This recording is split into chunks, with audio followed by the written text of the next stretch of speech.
بسم اللہ الرحمن الرحیم. السلام علیکم اسٹوڈنٹس. آج ہم لوگ اپنا لیسن نمبر 4 کریں گے PSY 502 کا. اس میں ہم لوگ آج ہسٹری اور سسٹمز آف سائیکالوجی کی ہم لوگ جیسے کہ آپ کو پتہ ہم لوگ ہسٹری پڑھ رہے ہیں تو اس میں ہم لوگ دیکھیں گے کہ 5ویں صدی سے لے کے اور 12ویں صدی تک کیا کیا چینجز آئی تھیں. اچھا میرے چینل کو سب سے پہلے تو آپ لوگ سبسکرائب کر دیں اور جتنے بھی آپ کے فیلوز وغیرہ ہیں جن لوگوں کو آپ لوگ جانتے ہیں سائیکالوجی ڈپارٹمنٹ کے ہیں چاہے آپ سے جونیئر ہیں چاہے آپ سے سینئر ہیں آپ لوگ ان کو بھی میرا چینل ریکمینڈ کریں. اچھا یہ جو پیریڈ تھا نا 5ویں صدی سے لے کے 11ویں صدی تک اس کو ڈارک ایجز سمجھا جاتا ہے یورپ میں کیونکہ یہ وہ ایرا تھا جس میں یورپ میں بالکل اس میں کوئی پروگریس نہیں ہوئی تھی کوئی انڈسٹریلائزیشن نہیں ہوئی تھی.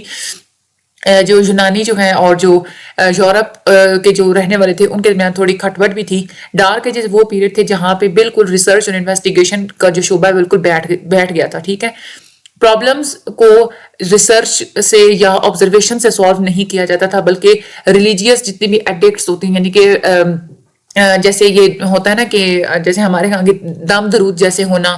ٹھیک ہے ریسرچ نہیں کرنا بلکہ تعویذوں کی طرف جانا یہ وہ ایرا تھا. جو اس وقت کے جو ذہین جو لوگ ہوتے تھے انہوں نے پلیٹو کی ہی آئیڈیالزم کو انہوں نے فالو کیا تھا اور انہوں نے ایرسٹوٹل کے جو انہوں نے ایمپیریسزم تھی نا ایمپیریسزم یعنی کہ ایرسٹوٹل یہی کہتے ہیں نا کہ آپ نے اپنی سینسز کو 5 حصوں کو اپنے یوز کر کے ہی پرابلم کا اپنے حل تلاش کرنا. لیکن پلیٹو نے یہ کہا تھا کہ ایسا نہیں کرنا آپ نے جسٹ یہ دیکھنا ہے کہ آپ کے مائنڈ میں اگر کوئی جو بھی چیز آتی ہے نا تو اس کو آپ نے فالو کرنا ہے. ٹھیک ہے تو ایرسٹوٹل کی جتنی بھی آبزرویشنز وغیرہ تھی اس کو ریجیکٹ کر دیا گیا تھا. اس وقت لوگوں کا یہ بلیو تھا سب سے پہلے کہ جو خدا ہوتا ہے سب سے ایک طاقتور چیز ہوتی ہے. پھر اس کے بعد انہوں نے کہا کہ عقل ایک طاقتور چیز ہوتی ہے. پھر اس کے بعد وہ آگے روح کے اوپر کہ روح ہی ایک طاقتور چیز ہوتی ہے. پھر اس کے بعد وہ آگے میٹر کے اوپر یعنی کہ باڈی کے اوپر جسم کے اوپر. ٹھیک ہے تو اس طریقے سے ہم لوگ دیکھیں نا تو جسم جو ہے نا وہ سب سے ایک کم تر درجہ ہوتا ہے ایک کم تر فارم ہوتی ہے ایگزسٹنس کی. اور وزڈم جو ہوتی ہے یعنی کہ جو شعور ہے جو عقل ہے آپ کا جو دماغ ہے وہ خدا کے بعد جو ہے نا اس کو ہائیسٹ درجہ دیا گیا ہے. ٹھیک ہے یہ بھی سوچا جاتا ہے کہ جو عقل اور جو شعور ہوتا ہے آپ اس کو اپنے اندر جھانک کے بھی حاصل کر سکتے ہیں اور ریفلیکشن کے تھرو بھی حاصل کر سکتے ہیں. ریفلیکشن کو ہم ذرا آگے جا کے اسٹڈی کرتے ہیں. ٹھیک ہے یہ کہ سوکریٹک اور پلیٹو جو تھے ان کا بھی یہی پوائنٹ آف ویو تھا. ٹھیک ہے جو ہم لوگ پچھلے لیسن میں پڑھ چکے ہیں. تو یہ جو ڈارک ایجز تھے اس کا بہت زیادہ امپیکٹ تھا سائیکالوجی کے اوپر اور اسی سیم پیریڈ میں مختلف پرومیننٹ سائیکالوجسٹ بھی ایمرج ہوئے تھے جنہوں نے سائیکالوجی میں بہت زیادہ کنٹریبیوشنز دی ہیں. سینٹ آگسٹائن یہ ان کی بہت زیادہ امپورٹنٹ کنٹریبیوشنز ہیں سائیکالوجی میں. سینٹ آگسٹائن نے یہ دعویٰ کیا تھا کہ جتنے بھی گناہ ہوتے ہیں جتنے بھی برے کام ہوتے ہیں نا یہ ساری آپ کی مرضی کا ہی نتیجہ ہوتے ہیں. ان کے کہنے کا یہ مقصد تھا کہ ہر انسان کی اپنی مرضی ہوتی ہے کہ چاہے وہ گناہ کرے جرائم کرے وہ جو کچھ بھی کرتا ہے وہ اپنے مرضی سے ہی ان کاموں میں پڑتا ہے. انہوں نے یہ کہا تھا کہ ہاں یہ ہے کہ انسان کی اگر ہم نے سوسائٹی میں ایک آرڈر لے کے آنا ہے نا تو اس کے لیے ضروری ہے کہ ہمیں انسان کی مرضی کے اوپر ہمیں کنٹرول کرنا پڑے گا اس کے اوپر ہمیں چیک رکھنا پڑے گا اس کے اوپر ہمیں نظر رکھنی پڑے گی. سوسائٹی مختلف لمٹس لگا دیتی ہے کسی بھی انسان کی کہ آپ نے ہر کام اپنی مرضی سے نہیں کرنا ہوتا. سوسائٹی میں کچھ رولز ریگولیشنز ہوتے ہیں کچھ ویلیوز ہوتی ہیں کچھ اقدار ہوتی ہیں وہ اقدار جو ہوتی ہیں وہ کیا کرتی ہیں آپ کی سوسائٹی کو ریگولیٹ کرتی ہیں.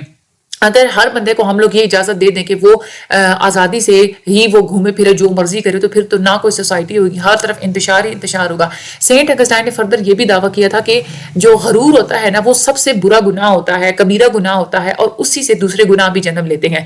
کیونکہ جو غرور ہوتا ہے جب وہ انسان کے اندر آ جاتا ہے نا تو انسان یہ نہیں دیکھتا کہ وہ جو کام کرے گا اس سے دوسروں کو کوئی نقصان بھی پہنچ سکتا ہے بلکہ وہ کام کر گزرتا ہے. تو سینٹ اگسٹائن کے یہ جو پوائنٹس تھے کہ سائیکالوجیکل ایلیمنٹ جو ہوتے ہیں نا کہ ہر انسان کے اندر کچھ نفسیاتی کچھ ایلیمنٹس ہوتے ہیں جو اس کے مختلف کاموں کو چلا رہے ہوتے ہیں جو کہ پوری سوسائٹی پر بھی اثر انداز ہو رہے ہوتے ہیں. سینٹ اگسٹائن اس بات پہ بھی جو ہے نا وہ ایگری تھے کہ جو پوری دنیا ہوتی ہے وہ 2 پرنسپلس کے اوپر کام کر رہی ہوتی ہے. ایک ہوتا ہے principle of light and goodness یعنی کہ اچھائی اور روشنی کا جو پرنسپل ہوتا ہے اور ایک ہوتا ہے ڈارکنیس اینڈ ایول یعنی کہ ہماری دنیا میں یہ 2 چیزیں ہی پائی جاتی ہیں. جیسے اندھیرا اور روشنی ہوتی ہے اسی طریقے سے اچھے کام اور برے کام گناہ اور نیکیاں جو ہے نا وہ ہوتی رہتی ہیں. ان کا یہ کہنے کا یہ مقصد تھا کہ یہ جو 2 پاتھ ہوتے ہیں یہ جو 2 راستے ہیں نا کسی بھی دنیا کے اندر اس میں ہم یہ سب کچھ ہم پہ منحصر کرتا ہے کہ کوئی انسان ان دونوں میں سے کس راستے کو چوز کرنے کے جو ہے نا وہ فیصلہ کرتا ہے. اگسٹائن کے مطابق وہ یہ کہتے ہیں کہ کبھی بھی آپ ہم جو ہے نا اپنے اندر جھانک کے اپنے دماغوں کے اندر جھانک کے ہی ہم لوگ چیزوں کو ڈسکور کر سکتے ہیں جس کو انٹروسپیکشن کہتے ہیں. ٹھیک ہے یہ ہم لوگ اس پہ بہت دفعہ ہم لوگ اس کو جو ہے نا وہ ڈسکس کر چکے ہیں. یہ آئیڈیا بالکل سملر ویسا ہی تھا جیسے سوکریٹس نے اور پلیٹو نے دیا تھا. ان کا بھی یہی تھا نا کہ آپ کو کوئی نالج چاہیے کسی پرابلم کا سولوشن چاہیے تو آپ اپنے اندر جھانکیں. پلیٹو نے ایون یہ بھی کہا تھا کہ جو سینس آرگنز ہوتے ہیں نا وہ تو نالج کو حاصل کرنے کی راہ میں رکاوٹ بن رہے ہوتے ہیں. پلیٹو اور سوکریٹس نے یہ کہا تھا کہ جو علم ہوتا ہے وہ ایک نیکی ہوتی ہے.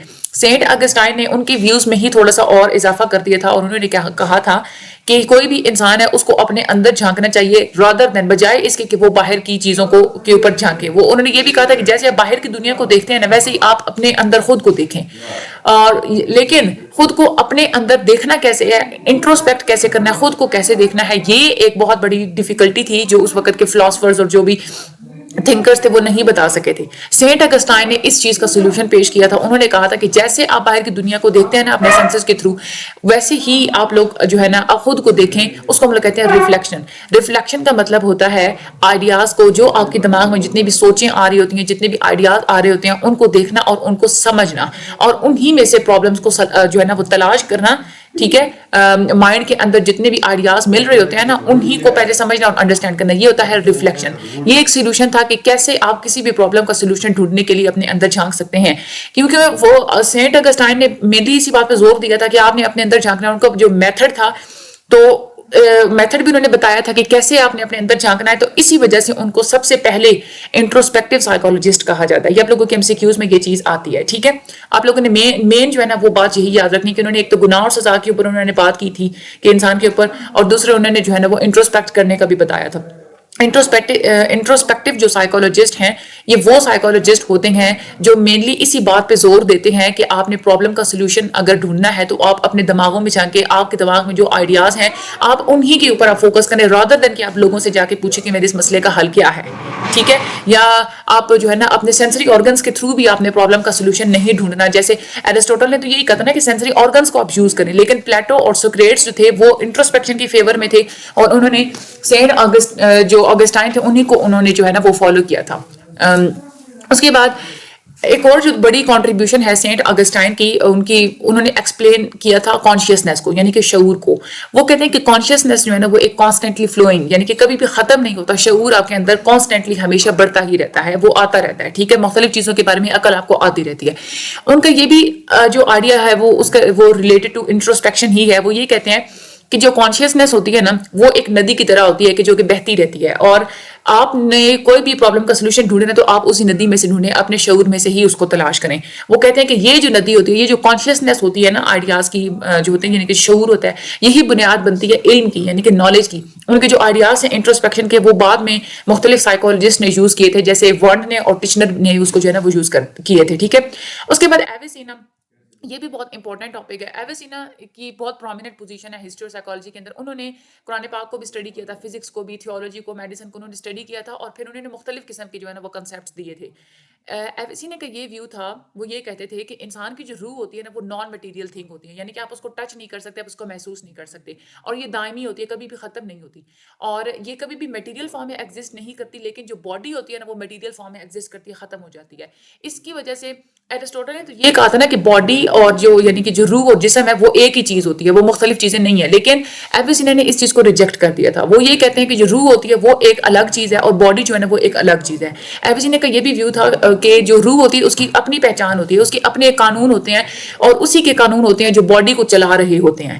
اس کی جو ان کی جو اسٹڈی تھی نا جو انہوں نے کی تھی روح کے اوپر, اور انہوں نے یہی کہا تھا اگر آپ روح کو اسٹڈی کرنا چاہتے ہیں اور اگر آپ یہ چاہتے ہیں کہ پرابلم کا سولوشن آپ نے ڈھونڈنا ہے روح اور جسم سے ریلیٹڈ, تو اس کے لیے ضروری ہے کہ آپ لوگوں کو پتہ ہونا چاہیے کہ آپ کی روح کے جو ہے نا آپریٹو لاز کون سے ہیں, یعنی کہ ایسے کون سے قانون ہیں جو کہ روح جو ہے نا وہ جسم کو چلاتی ہے.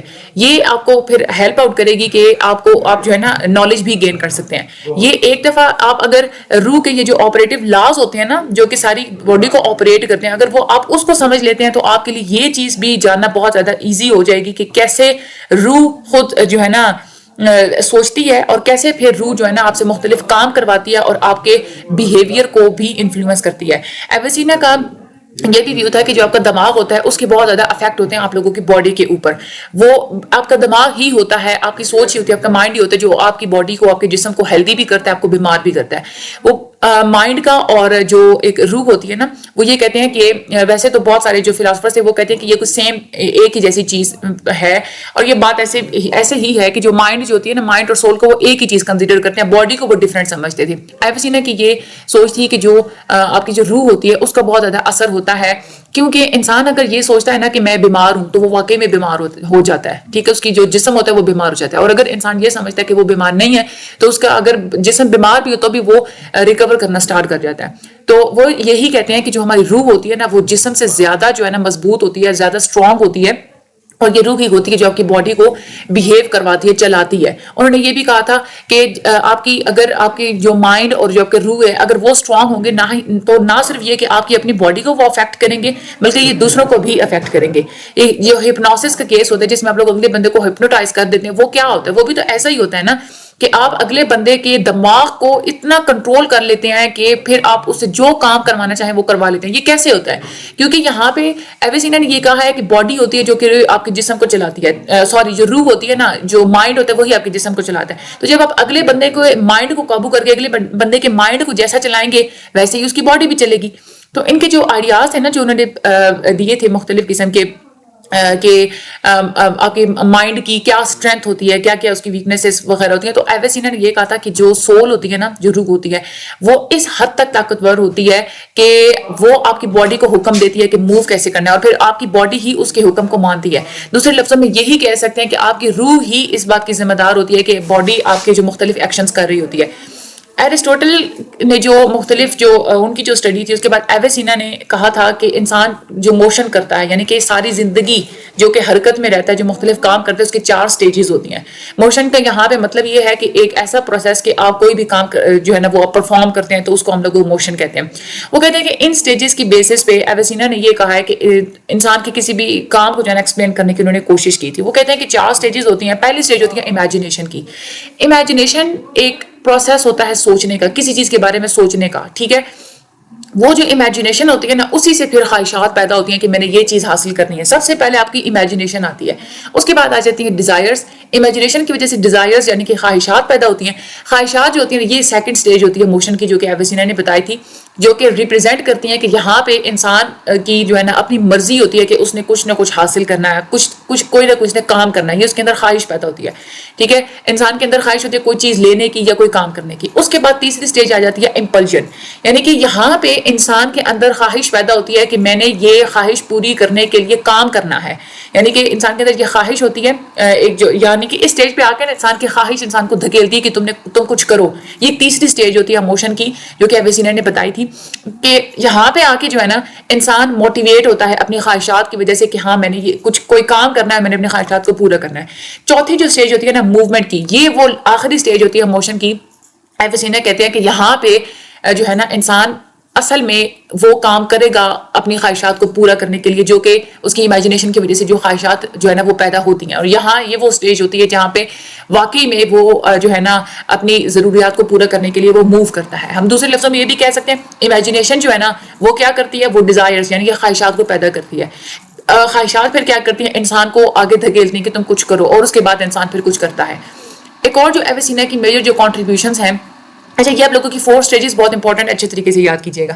ایک اور جو ایویسینا کی کنٹریبیوشنز ہیں وہ یہ ہے کہ انہوں نے پرائمری اور سیکنڈری پرسیپشن کے درمیان نا انہوں نے جو ہے نا فرق بتایا تھا. وہ کہتے ہیں پرائمری پرسیپشن کیا ہوتی ہے، یعنی کہ ایک بنیادی جو آپ کا ایک نظریہ ہوتا ہے، یہ ایک سبجیکٹو پرسیپشن ہوتی ہے، یعنی کہ غلط بھی ہو سکتی ہے کسی بھی یعنی کہ ایک جو آپ کے اندر جو سوچ آتی ہے نا جو کہ غلط بھی ثابت ہو جاتی ہے. وہ کیوں آتی ہے کہ آپ اپنے پرسنل جو ڈسپوزیشنز ہوتی ہیں، یعنی کہ آپ کا جو مزاج ہوتا ہے نا اس کی بنیاد پہ آپ جو سوچ بنا لیتے ہیں نا وہ ہوتی ہے پرائمری پرسیپشن، جس کو ہم لوگ سبجیکٹو پرسیپشن بھی کہتے ہیں. فار ایگزامپل اگر کوئی بندہ باغ میں چل رہا ہے نا تو اس کے مائنڈ میں یہی ہے کہ جو ہے نا اس گارڈن میں جو ہے نا وہ سانپ ہے، تو اس کو اگر کوئی کانٹا بھی چبھے گا نا تو اس کو فوراً اس کے مائنڈ میں یہ بات جائے گی کہ یہ مجھے اسے سانپ نے کاٹا ہے. تو یہ کیوں ہوا ہے، اس کی پہلے جو اس کا مزاج ہی ایسا بنا ہوا تھا کہ اس جو ہے نا گارڈن میں جو ہے نا وہ سانپ ہے، تو اس کی وجہ سے اس نے فوراً سے یہی پرسیپٹ کیا کہ یہ سنیک ہے. تو وہ جو پرسیپشن ہے وہ غلط بھی ثابت ہو سکتی ہے، اس وجہ سے ہم لوگ اس کو کہتے ہیں کہ یہ سبجیکٹو پرسیپشن ہوتی ہے. اور اس کو ہم لوگ ایلیوژن بھی کہتے ہیں، اور اس طرح کی پرسیپشن کو سبجیکٹو پرسیپشن بھی کہا جاتا ہے. اور ایویسینا کی ٹرمینالوجی میں اس کو پرائمری پرسیپشن کہا جاتا ہے. دوسری جو پرسیپشن ہوتی ہے نا وہ ہوتی ہے سیکنڈری پرسیپشن. سیکنڈری پرسیپشن ہوتی ہے آبجیکٹو پرسیپشن ہوتی ہے، یعنی کہ یہ غلط نہیں ثابت ہو سکتی کیونکہ آپ پوری چیز کو اچھے طریقے سے آبزرو کر کے آپ اس کو اپنے 5 سینسز کے تھرو اس کو دیکھ کے تبھی آپ جو ہے نا وہ یقین کرتے ہیں. اس کیس میں انسان کے اپنے جو تعصبات ہوتے ہیں, انسان کا اپنا جو مزاج ہوتا ہے, وہ نہ اس کی سوچ کو اثر انداز نہیں کر سکتی. یہ ٹوٹلی امپیریکل ایویڈنس کے اوپر بیس ہوتا ہے. امپیریکل میں آپ کو پہلے بھی بتا چکی ہوں کہ امپیریکل وہ چیز ہوتی ہے جس کو آپ لوگ 5 حصوں کے تھرو پہلے پروو کرتے ہیں, ٹھیک ہے. تو جب آپ اس کو پروو کرتے ہیں تو اس وجہ سے آپ لوگ اس کو غلط ثابت نہیں کر سکتے. ایویسینا کی یہ جو آئیڈیا تھا پرائمری اور سیکنڈری پرسپشن کا, یہ بالکل ویسا ہی تھا جیسے بعد میں گیسٹالٹ اسکول نے جیوگرافیکل ریالٹی اور سبجیکٹیو ریالٹی کا جو آئیڈیا ہے نا وہ انہوں نے دیا تھا. یہ ہم لوگ آگے چل کے پڑھیں گے. اچھا, جیسے پہلے بھی بتایا جا چکا کہ ایویسینا جو تھے نا, انہوں نے بتایا تھا کہ آپ کی روح کا اور جو آپ کی جو مائنڈ ہوتا ہے نا اس کا آپ کی باڈی کے اوپر کیا افیکٹ ہوتا ہے. اسی وجہ سے ان کو ہیلر بھی کہا جاتا ہے اور فزیشین بھی کہا جاتا ہے. انہوں نے یہ کہا تھا, انہوں نے یہ جو ہے نا وہ شو کروایا تھا کہ کچھ جو بیمار لوگ ہیں وہ بہت جلدی ریکور ہو جاتے ہیں کیونکہ ان کے اندر خود ہی یہ مرضی ہوتی ہے کہ انہوں نے ٹھیک ہونا ہے. اور کچھ ایسے لوگ ہوتے ہیں جن کو مزید جینے کی خواہش نہیں ہوتی, تو وہ کیا ہو جاتے ہیں, وہ بیمار پڑ جاتے ہیں. انہوں نے یہ بھی کہا تھا جو وہم کا جو کنسیپٹ ہوتا ہے نا, یہ بھی انہوں نے دیا تھا, جو کہ بہت ہی سگنیفیکنٹ ایک پارٹ تھا ایویسینا کی تھاٹس کا, سوچوں کا. وہم جو ہے وہ بالکل سملر ایسا ہی ہوتا ہے جیسے ماڈرن سائیکالوجسٹ یہ کہتے ہیں, جو سائیکو تھراپسٹ ہے نا وہ اس کو ڈسکرائب کرتے ہیں یہ کوئی نروس رسپانس ہوتا ہے, آپ کے دماغ کا ایک رسپانس ہوتا ہے, ٹھیک ہے. جو آج کل جو سائیکو تھراپسٹ ہیں انہوں نے ایکسپلین کیا کہ یہ جو نروس رسپانس ہے یہ بہت ساری سائیکولوجیکل یعنی کہ یا نفسیاتی یا جسمانی بیماریوں کا باعث بنتا ہے, جو وہم ہوتا ہے, ٹھیک ہے. ایویسینا نے اس کو پہلے بھی اس کو ایکسپلین کیا تھا. یہ اس کی ایگزامپل یہ کہ جو نروس رسپانس ہے نا, اس کی مثال ایسے ہی ہے کہ ایک سٹریس کریٹ ہو جاتی ہے, پریشانی کریٹ ہو جاتی ہے انسان کے اندر. کوئی بھی کام وہ کرتا ہے پریشانی ہوتی ہے, ہاں مجھے یہ ٹھیک نہیں, وہ دوبارہ کرے گا, وہ اس کو پھر سے دوبارہ کرے گا, جس کی وجہ سے اس کی اپنی صحت کے اوپر, اس کے بیہیویئر کے اوپر, اس کے نفسیات کے اوپر بہت ہی منفی اثرات پڑتے ہیں. ایویسینا ایک پہلے, اب یہ وہم دیکھیں یہ کیا کرتا ہے, یہ وہم بھی کہاں سے آتا ہے, آپ لوگوں کی سوچ سے آتا ہے, سوچ کی وجہ سے. اور پھر ایک وہ سٹیج بھی آتی ہے کہ انسان کی مختلف بیماریوں کی جڑ یہ وہم ہی ہوتا ہے. ایویسینا یہ پہلے تھے جنہوں نے ایک پوری ایک آؤٹ لک دیا تھا انہوں نے کہ جو مختلف بیماریاں ہوتی ہیں وہ صرف فزیکل نہیں ہوتی. انہوں نے مطلب نفسیاتی جو ایک نظریہ ہے نا, نفسیات کی نظر سے انہوں نے مختلف بیماریوں کو دیکھا تھا, ٹھیک ہے. یہی وجہ ہے کہ ان کو ایک بہت بڑا فزیشین اور بہت بڑا سائیکولوجسٹ مانا جاتا ہے. اچھا, اس میں سے امپورٹنٹ کیا ہے, اچھا ایک تو یہ کہ آپ لوگوں نے اب ہینڈ آؤٹ کو 2 دفعہ ریڈ آؤٹ کرنا ہے, آپ لوگوں کو یہ پتہ چل جائے گا کہ اس میں جو ہے نا لکھا ہوا کیا ہے. پھر آپ لوگوں نے اگر کانسیپچول ایم سی کیوز آئے تو آپ لوگ اس کو سولو آسانی سے کر لیں گے. باقی یہ جو ہے نا جو ہائی لائٹڈ میں نے کیا ہوا ہے, اس کو یہ ہے کہ ہو سکتا ہے کہ یہ ورڈ ٹو ورڈ اس میں سے ایم سی کیوز آ جائے, تو آپ نے گروپ جوائن کر لیں آپ لوگ, تو وہاں پہ پھر جو آپ لوگوں کو یہ والے فائلز وغیرہ پرووائڈ کی جاتی ہیں. باقی مجھے اپنی دعا میں یاد رکھیے کہ چینل کو سبسکرائب کر دیں, آگے پلیز شیئر بھی کر دیں. دوسرے بہت سارے دوسرے جو لیسنز ہیں ان کے بھی لیکچرز اپلوڈڈ ہیں, آپ لوگ وہ بھی لیں. جو سائیکالوجی کے تو ہر سبجیکٹ کے ہی ہر سیمسٹر کے ہی اپلوڈ ہو رہے ہیں ساتھ ساتھ, اور ساتھ میں جو ہے نا جو دوسرے اس سے ہٹ کے بھی جتنے بھی سبجیکٹس ہیں ان کے بھی ساتھ ساتھ جو ہے وہ ہم لوگ اپلوڈ کر دیں گے. اور کچھ جو ہے نا وہ ہو چکے ہیں, جیسے ایس او سی ہے, ایم سی ایم ہے. باقی کسی چیز کی سمجھ نہیں آتی آپ لوگوں کو سمجھا دیا جاتا ہے, کمنٹ سیکشن میں آپ لوگ پوچھ سکتے ہیں, یا آپ لوگ گروپ جوائن کر لیں, وہاں بھی آپ لوگوں کو سمجھا دیا جاتا ہے, ٹھیک ہے. مجھے اپنی دعا میں یاد رکھیے گا. انشاءاللہ اگلے لیکچر میں ملاقات ہوگی. Thank you so much and اللہ حافظ.